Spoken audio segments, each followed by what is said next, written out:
Hello, in this tutorial I will show you how to write simple scripts to access the large amount of remote sensing dataset that is available within Google Earth Engine. We perform simple manipulation of that data and display the results as well as export those results to the desktop. You can see what's in the Google catalog of datasets. You can click on View All Datasets and scroll and see a list of all the datasets that are available. You can even access, for example, here the Shuttle Radar Topography Mission Elevation datasets, the SRTM dataset. But here we are mainly interested in looking at reflectance images from Landsat and Sentinel-2. Clicking on individual datasets, you can get access to information about that data. For example, you have description, you have the bands, the image properties, and terms of use. At the bottom of the page, you also have some code examples that can be used in your own script. Now let's create a script that can access that data and display it. First thing to do is to create a new file which will contain your script, and you can give it whichever name you want. We'll call it data analysis, just a very general name, and you can put a description of that code and we click OK. So data analysis here, there are no lines inside the code, so we have to first of all access the Google Earth Engine data collection. So let's look for these data collections in this window here. This is the search window, and we are going to first look at Landsat 8 dataset. We are interested in the surface reflectance data. So let's look at the surface reflectance. All right, so this brings up a new window which describes the dataset. Also gives a table of the bands available in that dataset, which is very interesting. Here is a little code snippet which you can copy here just by clicking on the windows here. You can use either that snippet to bring the entire Landsat 8 archive into your script, or you can just simply click on import. So let's do import. So it pops up here at the top of our script window. Let's give it a name that is more explicit. Call it Landsat 8. Let's look for Sentinel-2 data now. We are going to use 1C. Here I'm using 1C, which is top of the atmosphere reflectance, because not all of Sentinel-2 data has yet been processed for surface reflectance. So just to have access to the entire range of the Sentinel-2 dataset, I'm going to use the level 1C. Again, you have a description of the bands. We have resolution down to 10 meters in the case of Sentinel-2. We also have image properties, which are all the flags that are available in that data collection. You can again import it through copying this little code snippet inside your script, or simply click the import button. So we'll do import, and now again it's called image collection. Just you can click just once on it and change the name of that dataset to Sentinel-2. All right, now I have access to data that's available in the Google Earth Engine catalog. What about dataset that I have on my desktop? If you're interested to, for example, load shapefiles, or are interested in a particular region of interest, you can upload either vector files like shapefiles, or you can also import images. So just to show you, first of all, let's do a save here. So that saves your code snippet here, so you don't lose it if you by mistake close a window. We are going to go in that third tab here. It says assets. I already have assets in my directory. So what you need to do is click new. Here you have to tell Google Earth Engine if you are going to upload images, so in GeoTIFF format or JSON format, or you can also input CSV files or shape files. So let's import here in this example a shape file. So a new window pops up. I can select the files here. So I click, so I go to the GIS, ROI, and I will bring in my region of interest. So just as an example, I will just click on this shape file and open. So now Google Earth tells you, in addition to the SHP file, you need DBF and SHX file. Select these files as well. And I upload those files. It may take a little while, but it will come up here. You can do a refresh.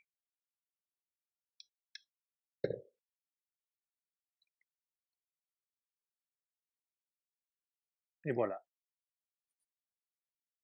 Let me show you the file that I imported into Google Earth Engine. It was created using QGIS. Here in the background, I have Google Earth satellite image, which can be imported using XYZ tiles. And I uploaded a file that describes region 2 in coastal Guyana. However, this file may not cover all mangrove forests which grow along the coast. Therefore, I had to create a secondary polygon here, which I merged with region 2. This merged polygon, I called it region 2 inclusive, and this is in order to take into account mangrove forests that may not have been included in that region 2 polygon.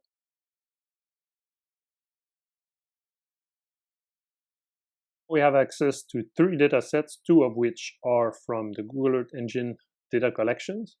So the entire archive of Landsat 8 surface reflection data and Sentinel-2 level 1C archive. We also have access to shapefile, so a vector file that we've uploaded from the desktop that I called here Guyana. All right, so let's go back to our script, and by clicking on the script tab here, we called it earlier data analysis, so here it is. Now let's first center the map, the Google Earth map, which is seen at the bottom here. We're going to initialize it. We have 2 ways of centering the map. So you can either set the center of the map to a given coordinate with a zoom level, so the higher, the finer the spatial resolution of the map below here, or you can simply center the map on the object that you've inserted here, which is our vector file of region 2 in Guyana. This option here sets the base map from Google Earth Engine as a satellite version. So let's save this and run. So as specified by centering here, it maps on my shapefile here, which, as we described before in QGIS, included an extent that covered a little bit further than the coast to make sure that we did include all the mangrove forests along the coast, and also the mudflats that could be migrating along the coast. So here's our map. This is what it looks like. So this was displayed inside this window because of the command here, map add layer Guyana, which is the shapefile, and we call it region 2. So we give it a name here. So this name is shown here. So if you come to the map, you have the layers and you see region 2. So if I had called it Guyana, it would say Guyana. So I can either hide it or display it. You can also use the slide here to change the transparency level. All right. Now the next thing is to look at Landsat data. So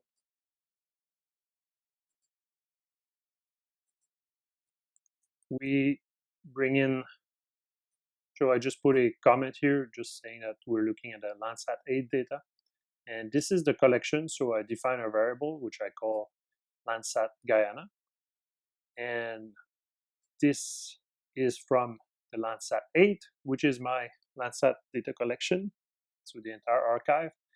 But I will subsample this entire archive using function filter date between 2017 all the way end 2019, so October 2019. However, I would like to only get data during the summer or end of summer. So just as an example here, I use the function here, eFilter calendar range 7 through 10. So it will only use data from the months of July, August, September, and October within my region of interest, which is specified by Guyana, which is uploaded here. Okay, then I will save again. So now let's define a few functions. So here I will define 3 functions. And let's comment it out. So function definitions. Okay, so I am defining an NDVI function, a NDWI function, a wetness index, and also a cloud mask. So these functions are specified with the keyword here, function, and I call my function add NDVI.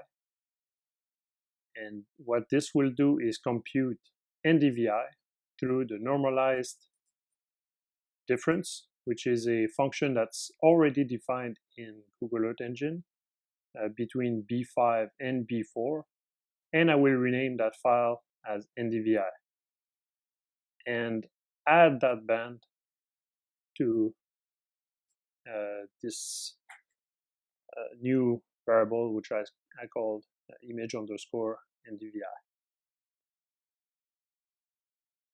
The second one is similar, except that the normalized difference is between band 3 and 5 of the Landsat data collection, and I name it NDWI in this case. The third function is simply a cloud mask, uses flags that are already defined and computed within the Landsat 8 data collection.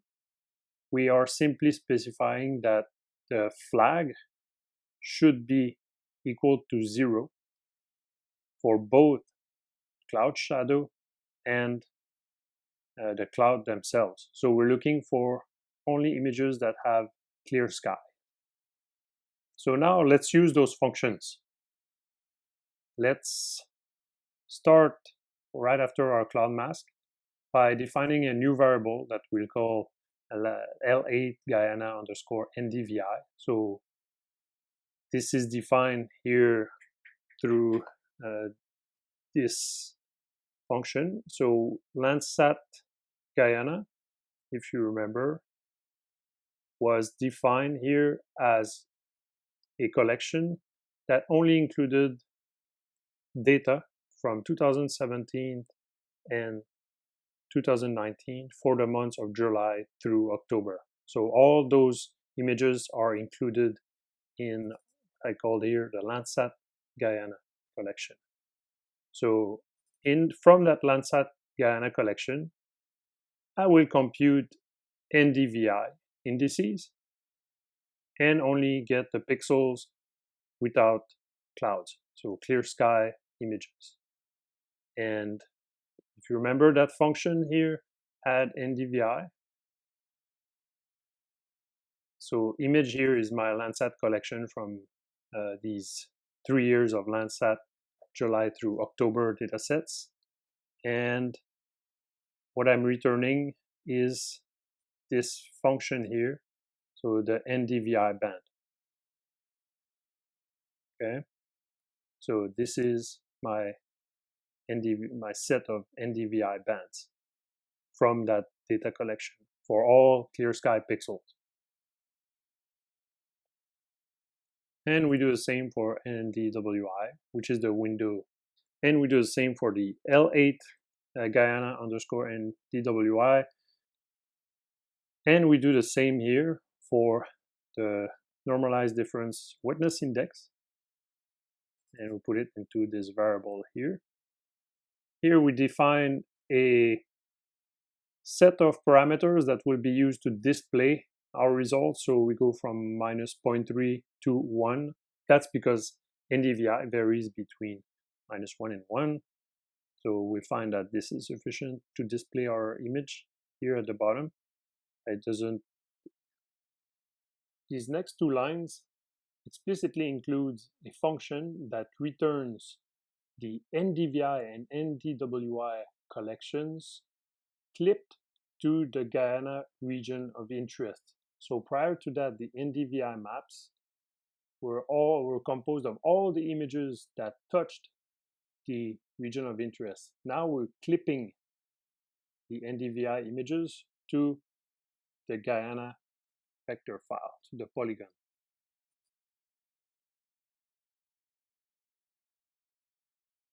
This section generates a single image for NDWI and NDVI from the median of the entire collection. Now, at this point, L8 Guyana NDVI panel includes NDVI computed for the entire data collection. So now we're going to take the median of the NDWI and NDVI values across that collection. Now, just like we did before, we display this image. So add layer will display the image in the map at the bottom. The parameters are specified by a variable that was defined earlier. And we name this layer NDVI 2019 or NDWI 2019, depending on which one you are displaying. Now you save and run.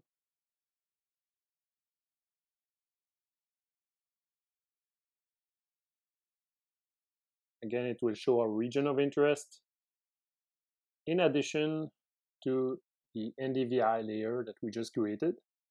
Now we can zoom in to take a closer look at the NDVI image.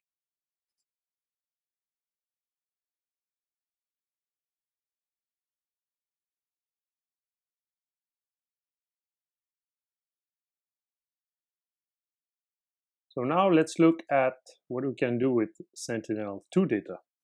So here I'm copy pasting a little piece of code.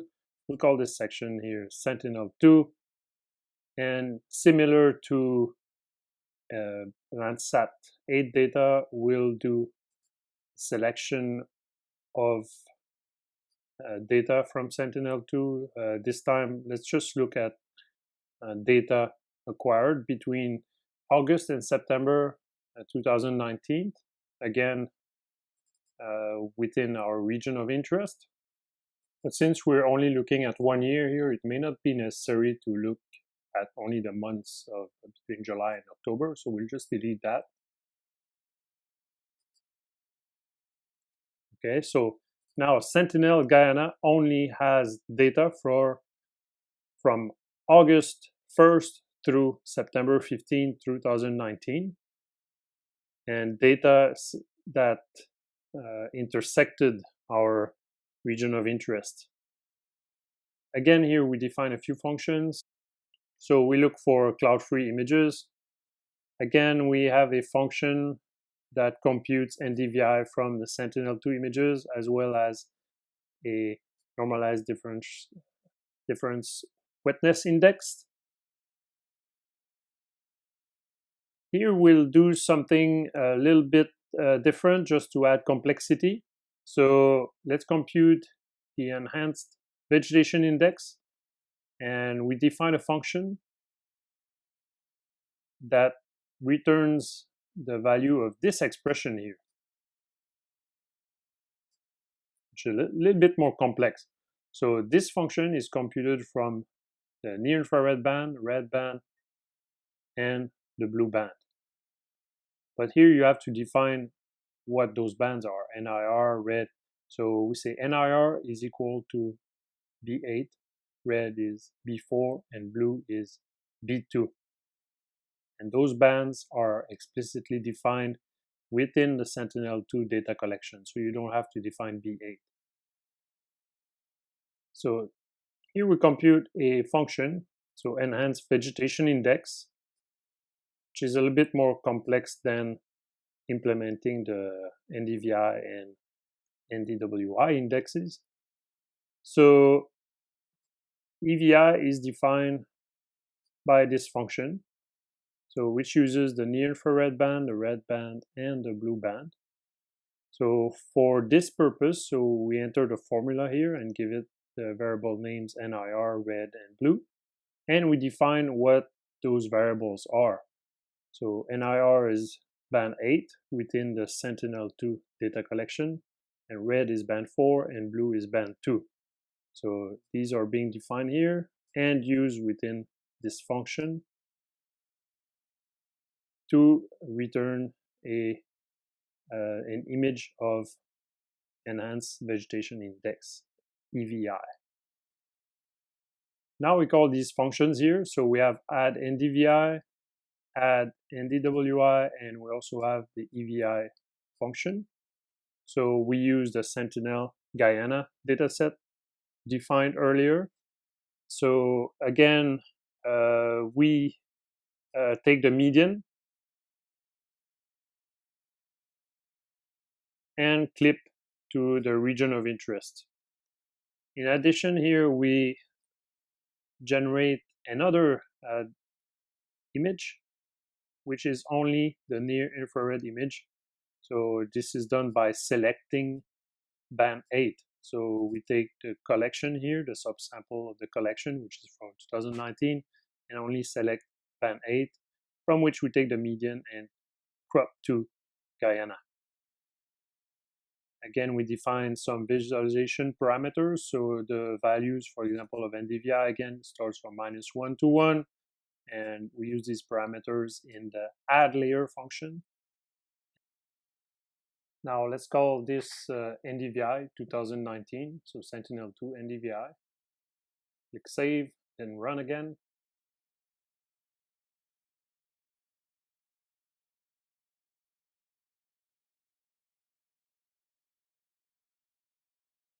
So now we have the results overlaid over the Google Earth satellite image. So we have region 2, we have Landsat NDVI, as well as Sentinel-2 NDVI.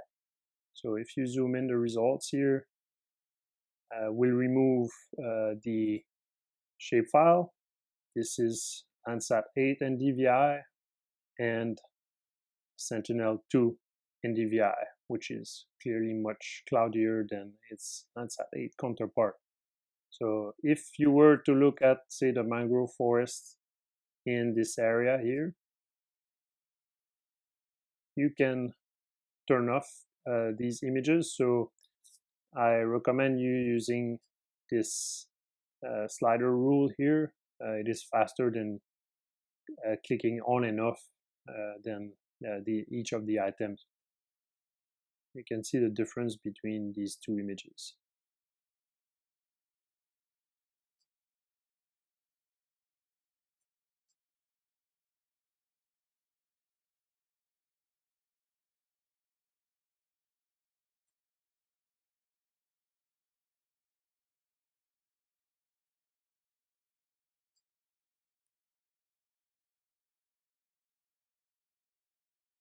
Now we want to export the images that we've created, so the NDWI, NDVI, EVIs, and for both Sentinel-2 and Landsat. So here's an example for exporting Sentinel-2 data, and we'll call this section exporting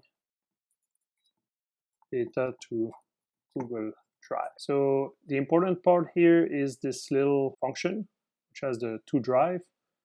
We will be exporting the NDVI image that we created earlier. So this was for Sentinel-2.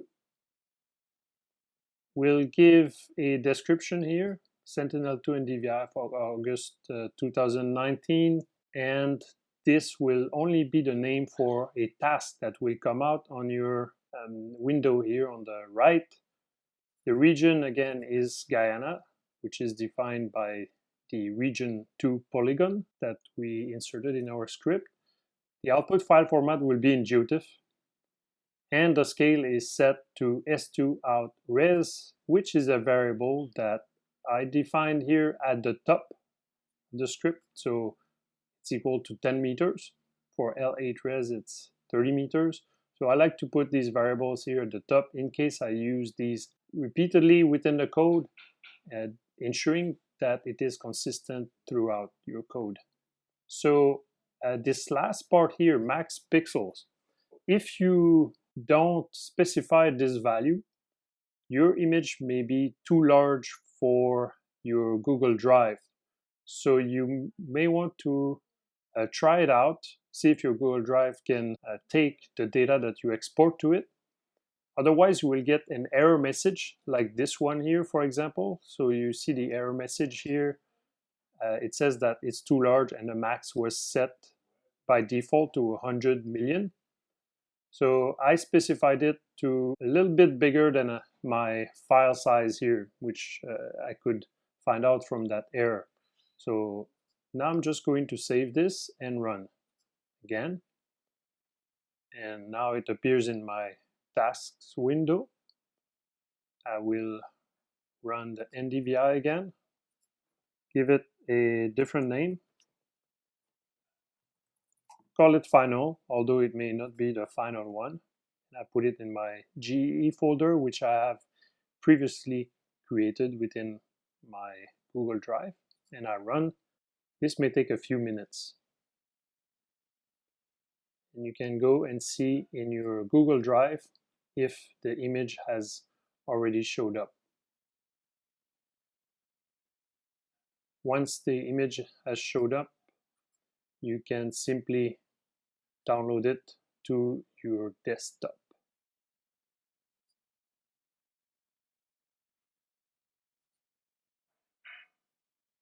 Et voilà.